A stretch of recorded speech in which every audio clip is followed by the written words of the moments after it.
साथियों, vision academy की online class में आपका स्वागत है। हमारा टॉपिक चल रहा था नॉन फिनाइट वर्ब और नॉन फिनाइट वर्ब में हमने इन्फिनेटिव किए थे। आज हम करेंगे जीरेंड।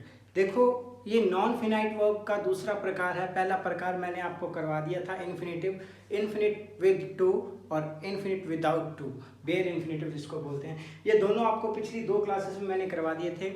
आज हम कर रहे हैं जीरेंड। जीरेंड क्या है? When first form of verb plus ing is used as a noun, it is called gerund. जब वर्ब की फर्स्ट फॉर्म के साथ ing लगाकर उसको एक नाउन की तरह, एक संज्ञा की तरह यूज किया जाता है, कहने का मतलब एक सब्जेक्ट या ऑब्जेक्ट की तरह यूज किया जाता है, उसे हम gerund कह देते हैं। देखो, वर्ब की फर्स्ट फॉर्म के साथ ing लगा होगा, या तो वो किसी सब्जेक्ट के रूप में काम आ रहा होगा या फिर किसी ऑब्जेक्ट के रूप में, लास्ट में ऑब्जेक्ट के रूप में काम आ रहा होगा, उसको हम जेरंड कहते हैं। देखिए एग्जांपल क्या है। जैसे मैंने सेंटेंस लिखा, I don't like smoking, I don't like smoking, okay. और एक लिखा, walking is good for stomach. इन दोनों में ध्यान से देखो, ये जो रेड से लिख रखा है स्मोकिंग, ये जीरेंड है। ये जीरेंड क्यों है? क्योंकि subject, helping verb, main verb और उसके जस्ट बाद ऑब्जेक्ट नहीं है। ऑब्जेक्ट जो है वो स्मोकिंग ही है इसका। और वो ऑब्जेक्ट बना कैसे है? स्मोक एक वर्ब है, वर्ब के साथ ing लगाकर हम उसे ऑब्जेक्ट के रूप में यूज कर रहे हैं। तो आई डोंट लाइक स्मोकिंग, ये इसका ऑब्जेक्ट है, तो इसी ऑब्जेक्ट को हमने जीरेंड कहा है, तो एक नाउन के रूप में यूज हो गए। नेक्स्ट सेंटेंस देखिए, walking is good for stomach. What is good for stomach? तो व्हाट का आंसर ये वॉकिंग देगा। तो ये सब्जेक्ट के रूप में यूज हो रहा है। वर्ब की वॉक एक वर्ब और उसके साथ ing लगाकर हम उसे एक सब्जेक्ट के रूप में यूज कर रहे हैं, तो ये क्या है? जीरेंड है। तो आपको एज ए नाउन बताया था, सब्जेक्ट या ऑब्जेक्ट के रूप में। इसके अलावा क्या है, प्रीपोजिशन के बाद भी जीरेंड आ जाते हैं। जैसे कि I prohibited him from going there, ये फ्रॉम प्रीपोजिशन और उसके बाद गो से गोइंग बन गया है, फ्रॉम गोइंग देयर। तो प्रीपोजिशन के बाद ये जीरेंड लगा हुआ है, प्रीपोजिशन के बाद भी जीरेंड यूज हो जाता है। नेक्स्ट में भी प्रीपोजिशन के बाद जीरेंड लगाया है। This book is for reading, for एक प्रीपोजिशन है और रीड से रीडिंग बना है, ये किताब पढ़ने के लिए है, तो ये जीरेंड है, ये जीरेंड है। ओके, आपको समझ आ गया होगा कि जीरेंड क्या है। जीरेंड वर्ब की फर्स्ट फॉर्म प्लस ing को एज अ सब्जेक्ट या as object, as an object use किया जाता है, उसे जीरेंड कह देते हैं। अब देखो, मैंने आपको बताया था कि जीरेंड और इन्फिनिटिव में बड़ी कंफ्यूजन होती है, और जीरेंड और पार्टिसिपल में बड़ी कंफ्यूजन होती है। प्रेजेंट पार्टिसिपल और जीरेंड में बड़ी कंफ्यूजन होती है, इन्फिनिटिव और जीरेंड में भी बड़ी कंफ्यूजन होती है, क्योंकि कई वाक्यों में इन्फिनिटिव और जीरेंड दोनों लग जाते हैं, तब आपको बहुत प्रॉब्लम आती है। जैसे ये मैंने सेंटेंस लिखा, I like to take coffee today, I like to take coffee today, मतलब एट अ पर्टिकुलर टाइम, एक पर्टिकुलर टाइम, आज की बात कर रहा हूँ मैं। अगर तो मैं आज की बात कर रहा हूँ, टू प्लस वर्ब की फर्स्ट फॉर्म यूज हो रही है यहाँ, तो पर्टिकुलर टाइम की बात कर रहा हूँ, वहाँ तो हम इन्फिनिटिव लगाते हैं। लेकिन रूटीन में होने वाले काम में हम क्या कर रहे हैं? जीरेंड लगाते हैं। तो ये रहा जीरेंड, ये टू टेक है, ये वर्ब की फर्स्ट फॉर्म के साथ ing है, तो जीरेंड और इन्फिनिटिव दोनों रूप देखने को मिल रहे हैं, लेकिन सेंटेंस जो है उसका सेंस चेंज हो जाता है।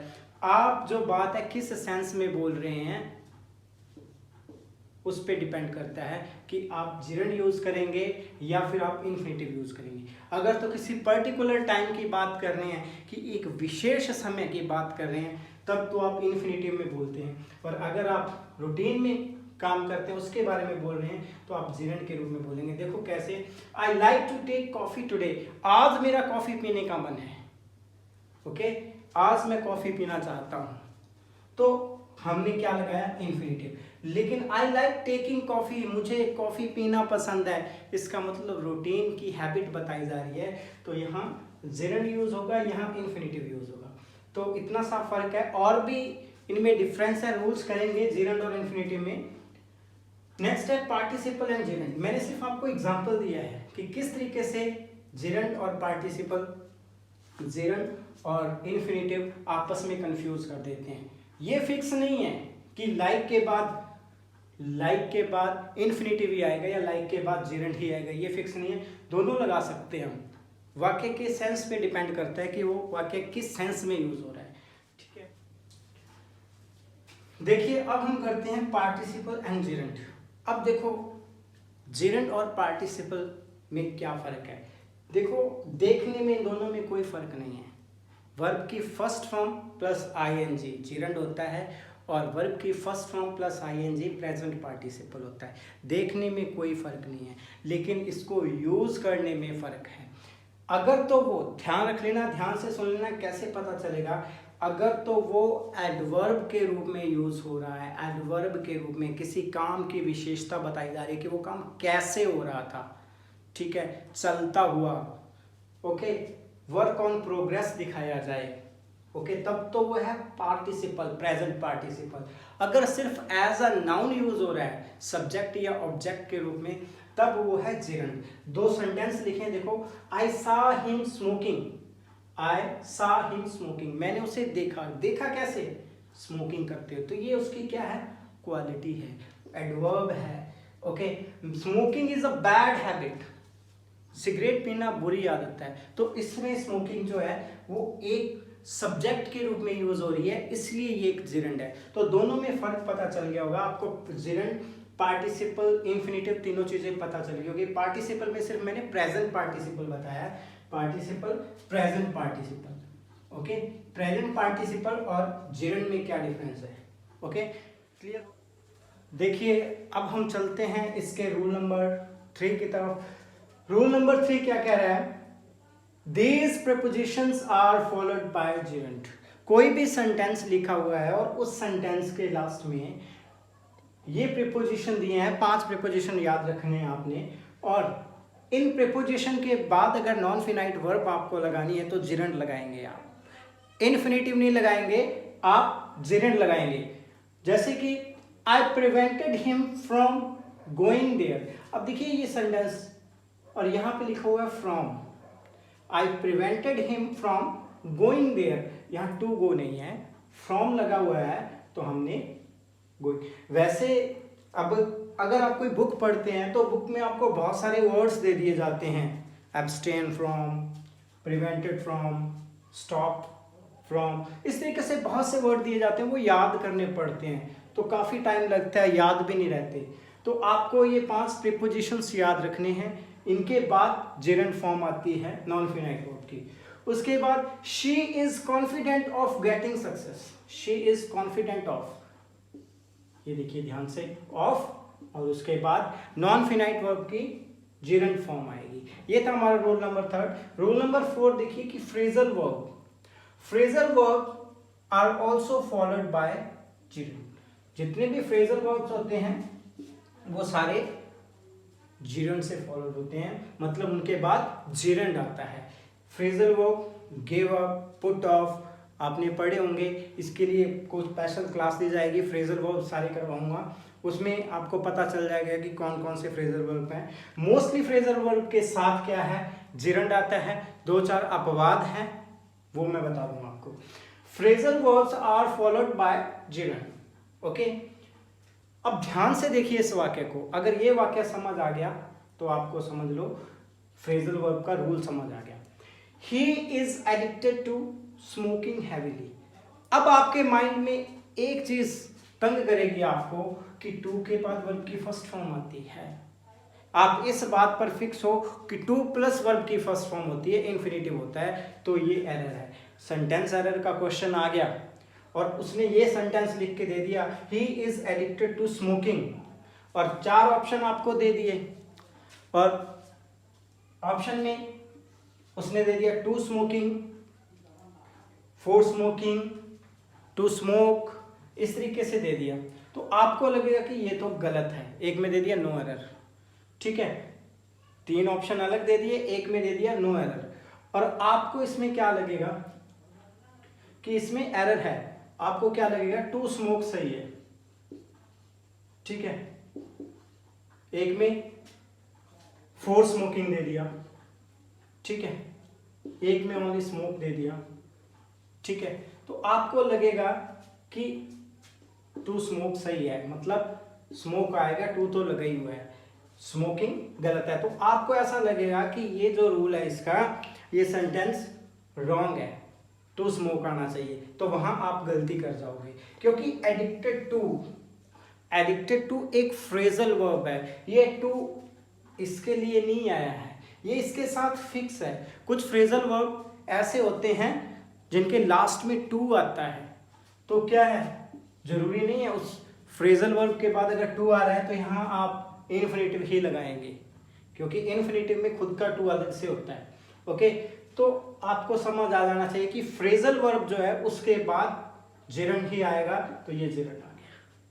Okay, I gave up telling a lie, I gave up to tell a lie wrong है, I gave up telling a lie, क्योंकि गिव अप एक फ्रेजल वर्ब है, गिव अप से गेव अप बना है, तो फ्रेजल वर्ब जो होते हैं उनके बाद जिरंड आता है। इस बात को याद रखना, तो आपसे गलती नहीं होगी। अगर आपने टू माइंड में फिक्स कर रखा है कि टू प्लस वर्ब की फर्स्ट फॉर्म ही होगा, चाहे दुनिया इधर से उधर हो जाए, कि टू के बाद फर्स्ट फॉर्म ही आती है। कई लोग बताते हैं, कई बुक्स में भी लिखा है कि टू के बाद हमेशा फर्स्ट फॉर्म ही आएगी।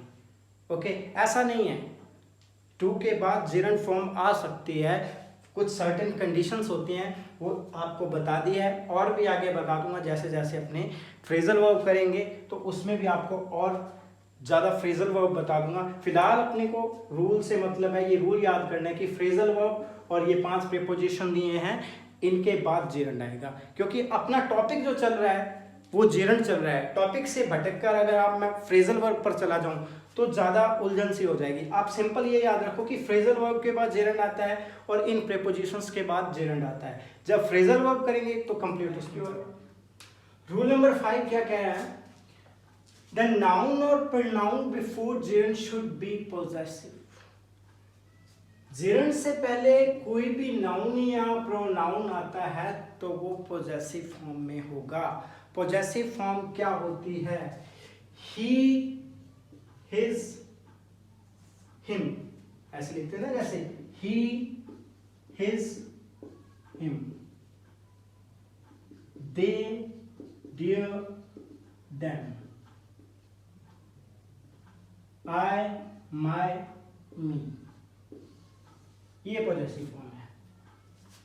ओके, जो किसी चीज पर पोजेशन दिखाती है, जो सब्जेक्ट है, पर्सन है, उसका किसी चीज के ऊपर हक है, पोजेशन है। दिस इज माई बुक, ये किताब मेरी है, तो वो पोजेशन दिखा रही है। तो जो प्रोनाउन या नाउन पोजेशन दिखा रहा है तो उसको पोजेसिव फॉर्म कहते हैं। कोई भी चीज पोजेशन के लिए यूज करते हैं, his book, my book, your book, their book, इस तरीके से यूज करते हैं।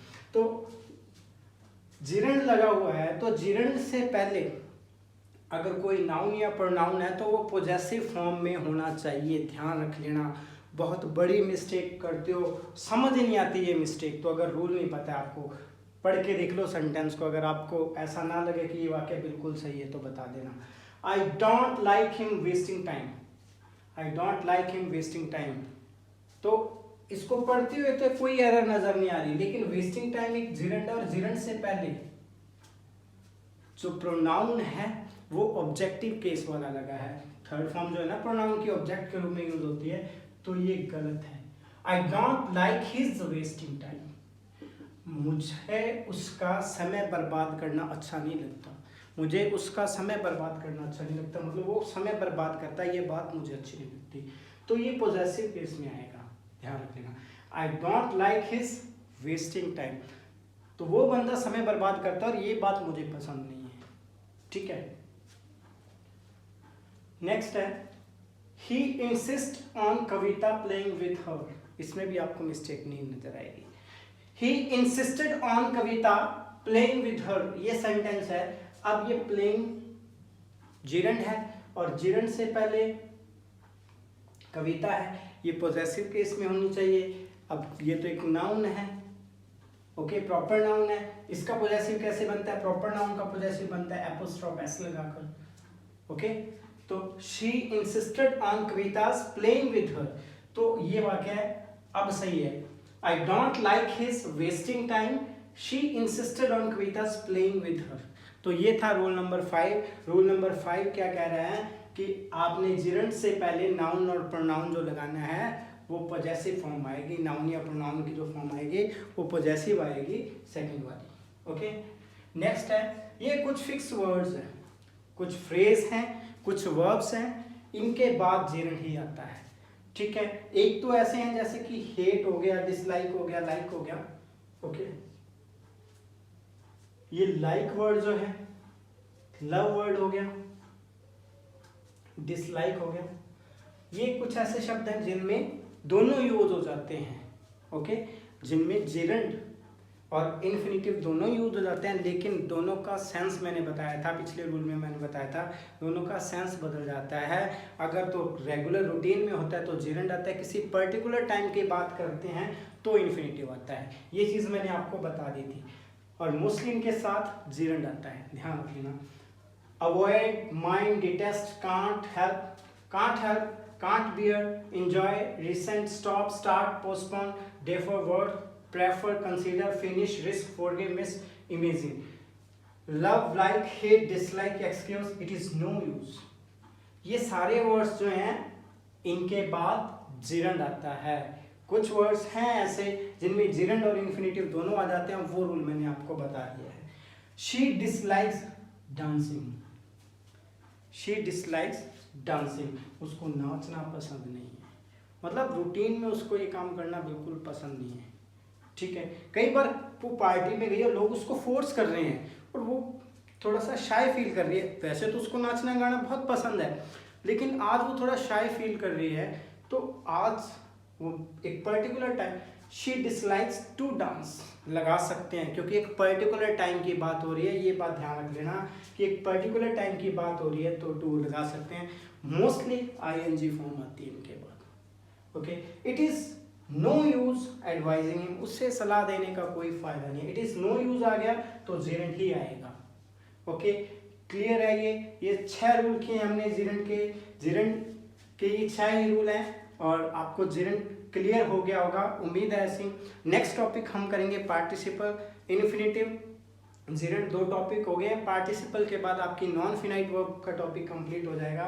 तो इसका एक स्क्रीनशॉट ले लीजिए, क्योंकि इसमें बहुत सारे वर्ड्स हैं, ये लिख लेना और लिख के इनको याद कर लेना। देखो, इनका और कोई इलाज नहीं है, क्योंकि पहले जो मैंने बताए थे फ्रेजल वर्ब बताए थे, उसमें मैंने बता दिया था कि बहुत सारे वर्ड्स थे, वो भी सर्टेन वर्ड्स थे जिनमें आपको याद करना था, लेकिन मैंने 5 आपको क्या बता दिए थे, प्रीपोजिशन बता दिए थे कि ये 5 प्रीपोजिशन ध्यान रखो, लेकिन इनको याद ही करना पड़ेगा। एक नोटबुक पे लिख के याद कर लेना, और इनमें जिरंड ही आता है, ये बात ध्यान रख लेना।